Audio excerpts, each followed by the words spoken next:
teman-teman, senang sekali bertemu kalian di dalam video kali ini. Jadi perkenalkan, saya Efraim Hanes Syayadi dari Program Studi Pendidikan Matematika Universitas Pelita Harapan. Dan ada teman saya. Perkenalkan, nama saya Berdana Vera Haninggolan dari Pendidikan Matematika Universitas Pelita Harapan. Saya Agnes Monika Halawan dari Pendidikan Matematika Universitas Pelita Harapan. Kami akan membahas mengenai bagaimana cara membangun relasi dengan Allah lebih dekat atau lebih mengenal lebih dalam lagi. Jadi bagaimana tips-tipsnya, apa yang sering muncul, masalah yang sering muncul di dalam kita berrelasi dengan Allah, itu yang akan kita bahas di video kali ini. Jadi selamat menyaksikan. Jadi kita ada tiga bagian, yaitu pendahuluan, yang kedua adalah masalah yang sering terjadi, dan juga yang ketiga adalah kesimpulan bagaimana kita harusnya sebagai orang percaya menghadapi situasi kondisi pandemi sekarang ini, di dalam kita juga memiliki relasi yang intim dengan Tuhan. Dalam kehidupan, ada banyak yang mempengaruhi aspek hidup kita. Sesuatu yang tidak dapat kita prediksi kapan tiba, bisa saja hanya dengan sekejap membalikkan keadaan. Sebagai orang yang percaya akan Tuhan, seharusnya keadaan apapun tidak menyurutkan kepercayaan kita akan Dia. Namun kenyataannya, hal ini tidak kalah mudah, bahkan untuk mempertahankan saja sulit. Nah, kita perlu sadari bahwa berkurangnya kepercayaan kita kepada Tuhan adalah suatu pertanda menjauhnya hubungan kita dengan Dia. Kali ini kita akan sama-sama membahas bagaimana kita, baik sengaja maupun tidak sengaja, mulai menjauhkan diri kita dengan relasi akan Tuhan, dan belajar untuk mencoba memperbaikinya dengan kesadaran akan pentingnya membina relasi dengan Tuhan. Dan pada masa pandemi sekarang ini, banyak yang membawa tatanan baru dalam kehidupan kita. Tak jarang dari antara kita mensalah-artikan sehingga membawa pola hidup yang salah dan membuat relasi pribadi kita dengan Allah kian menjauh. Jadi, benarkah pandemi COVID-19 membuat relasi pribadi kita dengan Allah menjauh? Bagaimana hal ini bisa terjadi? Seperti yang kita ketahui bahwa hadirnya COVID-19 memberikan ancaman kesehatan, juga tekanan sosial dan ekonomi bagi setiap manusia. Yang meski hingga kini telah dilakukan banyak upaya seperti kebijakan pembatasan sosial dan lain-lain, namun hal ini kita perlu sadari bahwa hal ini itu sebenarnya tidaklah buruk jika kita memiliki pengharapan penuh akan Tuhan. Namun tidak sedikit di antara kita yang malah bertindak sesuka hati kita dan mengandalkan diri sendiri. Nah, hal ini membuat kita mengabaikan relasi kita dengan Tuhan. Yang mengabaikan relasi dengan Tuhan ini bisa membuat kita tuh hidup di dalam tatanan pola hidup yang salah, seperti kita akan mengalami stres, di mana stres ini dipicu karena kita tidak memiliki pengharapan teguh kepada Tuhan, sehingga kita merasa terbebani akan segala sesuatu yang hadir dalam hidup kita. Hal ini juga yang bakal memicu kita sendiri sering merasa mengeluh, di mana seringnya kita mengeluh itu sama halnya dengan kita yang tidak bersyukur. Padahal kita dituntut untuk selalu mensyukuri apapun yang terjadi di dalam kehidupan kita. Dengan seringnya mengeluh juga kita akan memiliki pola pikir yang salah, sehingga emosi kita juga tidak terkendali. Di saat emosi kita tidak terkendali, kita akan gampang marah, tidak sabaran, mudah kecewa, atau bahkan sering merasa lelah dengan emosi kita sendiri. Padahal kita sendirilah yang menyebabkan hal itu terjadi. Dan di saat kita merasa lelah, merasa capek, kita akan mencari sesuatu kenikmatan sementara yang kita anggap itu bisa mengurangi beban kita. Namun tidak mengurangi beban, tapi malah membuat kita merasa tak mampu melakukan apa-apa. Nah, selanjutnya itu kita juga akan hidup di dalam pola hidup malas, di mana kita akan menunda pekerjaan, tidak mengikuti komunitas yang membangun, memerintah orang lain sesuka hati, tidak menggunakan waktu dengan baik, atau waktu untuk diri sendiri lebih besar daripada waktu untuk Tuhan. Seperti yang kita ketahui bahwa sebagai orang yang percaya kepada Tuhan, sudah seharusnya kita menyediakan waktu untuk Tuhan, bukan menyisihkan waktu. Namun karena efek malas ini yang dari ancaman kesehatan ataupun tekanan sosial dan ekonomi yang menjadikan kita malas pada masa pandemi ini, membuat kita cenderung lebih mementingkan diri sendiri daripada hidup bergaul dengan Tuhan. Selanjutnya adalah masalah yang sering terjadi atau masalah yang sering kita hadapi di dalam kita ingin untuk mengenal lebih dalam siapa Allah itu. Nah, ada 3 masalah yang kami akan bahas di dalam bagian ini. Jadi yang pertama adalah ketakutan ataupun kekhawatiran, sedangkan yang kedua adalah teknologi, dan yang ketiga adalah pencapaian atau keberhasilan seseorang di dalam mencapai tujuan hidupnya atau tujuan tertentu dari apa yang ia rencanakan.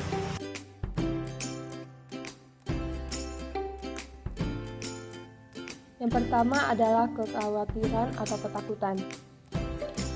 Nah, seperti yang kita ketahui bahwa ada banyak hal yang kita takuti dalam hidup ini. Misalnya kita takut mati, takut gagal, takut tertular COVID-19, atau takut dalam hal lain-lainnya lagi. Nah, di sini saya akan membagikan sedikit cerita saya, di mana saya sebagai mahasiswa juga sering mengalami ketakutan, yaitu takut tidak dapat mengikuti perkuliahan dengan baik.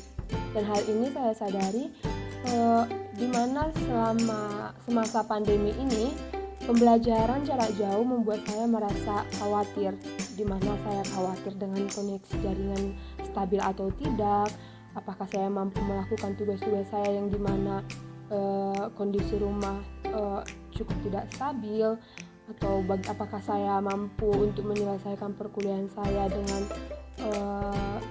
belajar mandiri di rumah, diskusi dengan kelompok terbatas, dan banyak hal lainnya yang membuat saya khawatir. Namun setelah melakukan refleksi, saya menyadari bahwa hal ini itu disebabkan akan keraguan saya bahwa Allah yang memampukan saya. Saya merasa bahwa saya tidak mampu karena saya mengandalkan diri saya sendiri. Saya merasa saya tidak mengingat bahwa Tuhanlah yang memampukan saya hingga saya sampai di titik ini. Itu karena itu di sini saya akan memberikan solusi kepada kita semua, di mana ketika saya merasa takut, khawatir akan perkuliahan saya, terlebih dahulu saya akan mengalami seperti sesuatu yang mengingatkan saya, baik itu dari support system saya, baik itu dari keluarga, teman-teman, seperti itu. Di situ saya akan merasakan kalau saya tuh kembali menyadari bahwa ketika saya takut, itu artinya saya mulai meragukan Tuhan. Saya merasa saya kehilangan diri saya karena saya tidak percaya akan Tuhan. Oleh karena itu, kesadaran akan pentingnya pengharapan akan Tuhan itu sangat penting. Dimana seperti yang dikatakan bahwa ketika kita merasa hubungan kita dekat dengan seseorang, maka kita akan memiliki pengharapan besar akan dia. Oleh karena itu, di saat kita memiliki pengharapan yang besar akan terhadap Tuhan, sudah sepatutnya kita memiliki hubungan yang dekat dengan Tuhan. Dan di sisi lain kita juga harus melakukan hal-hal yang dimana kita berusaha. Di saat Tuhan sudah memampukan kita, maka kita harus berusaha untuk melawan ketakutan kita, yaitu dengan berani mencoba mengusahakan yang terbaik. Di sini ada beberapa langkah konkret yang saya lakukan, seperti saat teduh, baca Alkitab, dan fokus pada proses bukan hasil. Dimana menurut saya ini cukup efektif untuk dilakukan, karena di saat saya merasa takut, gelisah, khawatir, saya menyerahkan semuanya itu kepada Tuhan di dalam doa saya. saya mengambil waktu untuk diri saya sendiri dengan Tuhan, sehingga saya bisa mengeluarkan apa yang saya takutkan, apa yang saya khawatirkan, dan itu membuat saya lega dan merasa tenang. Dan baca Alkitab juga saya lakukan pada malam hari.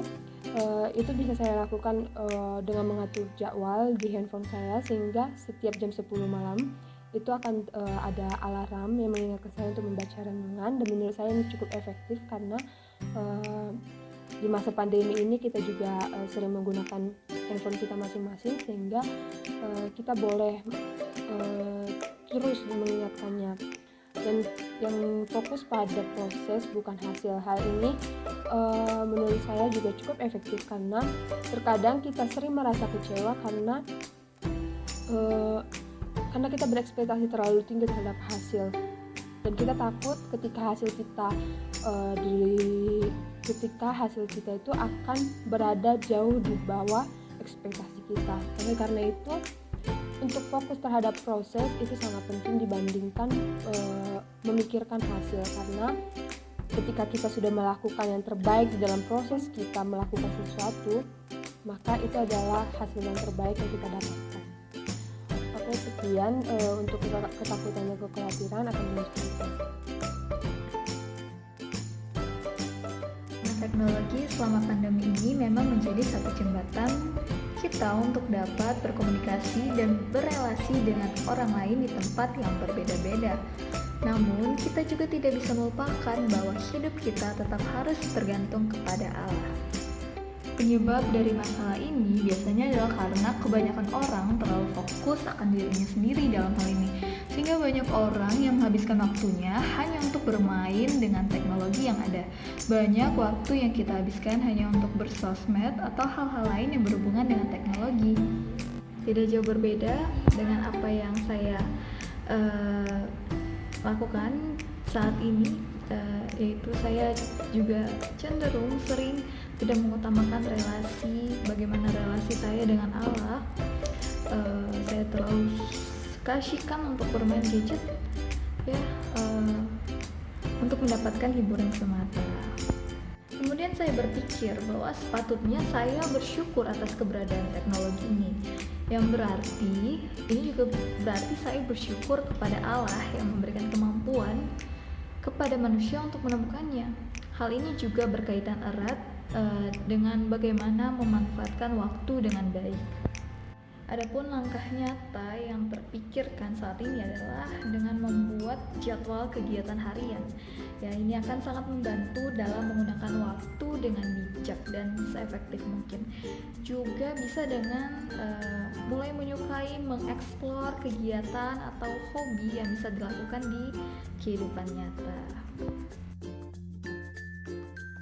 Baik, selanjutnya adalah pencapaian atau keberhasilan. Siapa sih yang tidak ingin berhasil? Siapa sih yang tidak ingin tujuannya tercapai di dalam hidup ini? Pastinya tidak ada, kan? Jadi hal yang paling diimpikan, hal yang paling diinginkan oleh semua orang adalah berhasil. Berhasil dalam segala hal, bahkan berhasil dalam karirnya, berhasil dalam sekolahnya, studinya, dan lain-lainnya.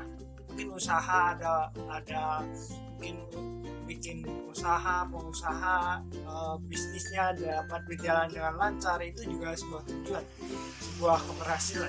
Ya tentunya itu semua orang ingin menjadi seperti itu.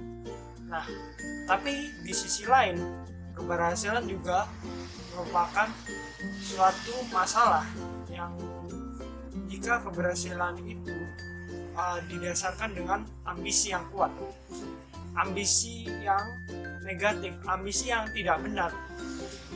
Nah, kalau orang berusaha sekuat tenaga untuk mencapai sesuatu yang ingin dia raih dengan cara yang baik, pasti orang itu akan merasakan keberhasilannya dengan enjoy, dengan nyaman, dengan wah ini loh yang saya kerjakan dan saya berhasil di sini. Namun ada juga yang menghalalkan segala cara, bahkan pakai cara-cara yang bisa terbilang seharusnya itu bukan cara yang seharusnya kita gunakan di dalam usaha kita. Nah, salah satu halnya mungkin di saat ini, di era pandemik ini, banyak yang putus asa dengan ujian-ujian yang akan dilaksanakan.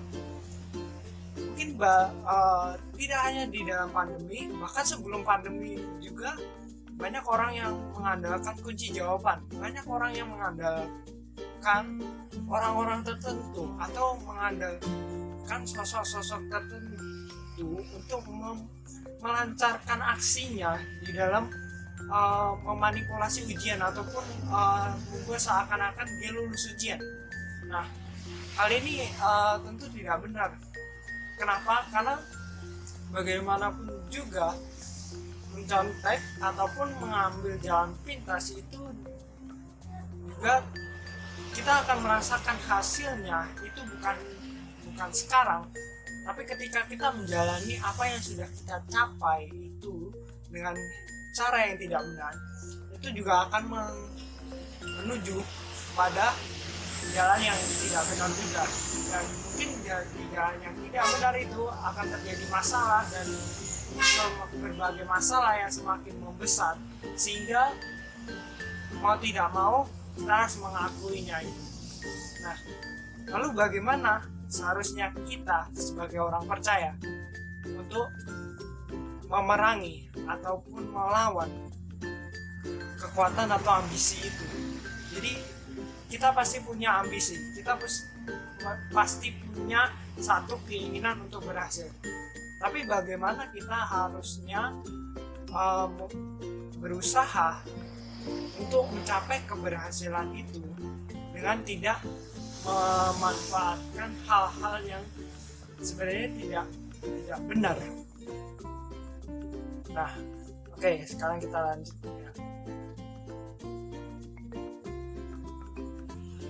Nah, di sini ada beberapa poin.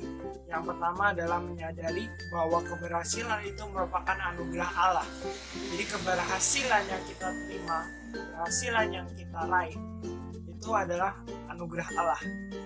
Allah telah menganugerahkan kita untuk mencapai sesuatu hal di dalam hidup kita. Kita harusnya bersyukur, karena itu merupakan anugerah Allah di dalam hidup kita. Bukan kita berambisi untuk mencapai suatu hal dengan memakai cara-cara yang sebenarnya kita meragukan kuasa Allah di dalamnya. Nah, yang kedua itu adalah menyerahkan sesuatu di dalam tangan Tuhan untuk kemuliaannya. Jadi tetap ingat bahwa kita ini milik Allah. Kita ini tidak bisa berjalan sendiri tanpa ada Allah yang menyertai kita. Oleh sebab itu, rencana-rencana kita yang kita susun itu seharusnya kita serahkan kepada Allah. Bukan kita berjalan sendiri, bukan kita semaunya sendiri, sayangannya sendiri, tapi semuanya itu Tuhan sudah tetapkan dan Tuhan sudah tunjuk mana jalan yang benar untuk kita. Oleh sebab itu kita perlu berrelasi dengan Tuhan untuk semakin mendekatkan diri kita, menyerahkan diri kita, bagaimana kita harus bersikap sebagai anak Allah di dalam menjalani keseharian kita, menggenapi rencana Allah tersebut. Nah, yang terakhir adalah selalu bersyukur atas pencapaian yang diraih dan tidak membanggakannya. Jadi sama seperti poin yang pertama tadi, bahwa keberhasilan itu merupakan anugerah Allah dan kita tidak seharusnya membanggakan itu. Mungkin ada rasa bangga ketika kita berhasil, ketika kita sukses. Itu wajar, manusiawi. Kita merasa bangga karena kita sudah mencapai satu titik di mana kita mengatakan itu berhasil. Tapi kita kembalikan semuanya kepada kemuliaan Allah. Nah, bagaimana langkah konkret yang bisa kita lakukan di dalam kita berencana ataupun ketika kita berhasil melakukan sesuatu? Nah, sebagai orang percaya, kita juga harus memiliki relasi dengan Allah. yang telah memberikan kita anugerah itu, maksudnya anugerah keberhasilan. Ketika kita berhasil, kita harus ingat kepada Allah, di mana Allah yang sudah memberikan kita keberhasilan itu. Nah, dengan berdoa, dengan berkomunikasi dengan Dia, ataupun membaca firman-Nya dan lain sebagainya, di mana kita bisa berelasi dengan Dia, kita mengucap syukur atas anugerah yang telah Ia berikan kepada kita, dan menyerahkan segala rencana kita kepada Dia dan izinkan Dia bekerja. Jadi izinkan Tuhan bekerja melalui rencana kita. Mungkin ada beberapa teman-teman yang sering menonton video-video kerohanian. Mungkin ada salah satu ilustrasi video yang menggambarkan ada seorang anak yang menulis rencana-rencana yang ia akan capai di dalam hidupnya. Kemudian anak itu menyerahkan kertas itu kepada Tuhan, lalu Tuhan sobek. Berulang kali seperti itu, lalu Tuhan sobek lagi, sampai anak ini merasa kok Tuhan jahat sekali, ini rencana saya, kenapa disobek? Lalu Tuhan membimbing anak ini kepada satu kertas yang baru. Tuhan berikan satu kertas yang baru dan pena yang baru. Lalu Tuhan berbisik kepada anak ini. Tuhan berbicara kepada anak ini. Nah, tulislah apa yang kukatakan. Jadi mungkin ada yang sudah familiar dengan ilustrasi berikut. Tapi saya mau tekankan lagi bahwa rencana kita tidak sebanding dengan rencana apa yang akan direncanakan oleh Tuhan. Oleh sebab itu, penting untuk kita ketika kita berencana, kita juga memiliki relasi dengan Tuhan, supaya kita mengetahui apakah rencana kita sudah sesuai dengan yang dimau oleh Tuhan ataukah tidak. Oke, sekian dari saya ya.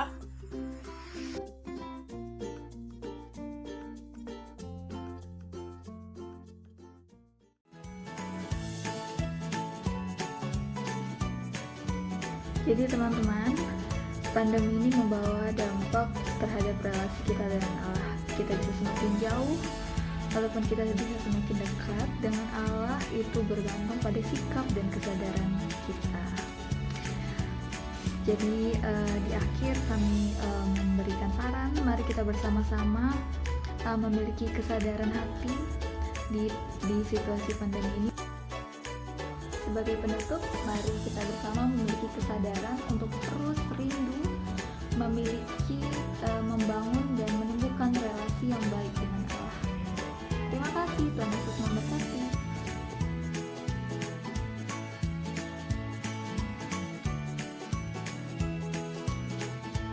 Nah, bagaimana menurut kalian masalah-masalah yang telah dipaparkan oleh teman-teman kita tadi? Bukankah ini sangat relevan dengan kehidupan kita, apalagi di masa pandemi ini? Jadi di masa pandemi ini mungkin teman-teman punya ide-ide lain ataupun menjumpai masalah-masalah lain, bisa tulis di kolom komentar di bawah ya.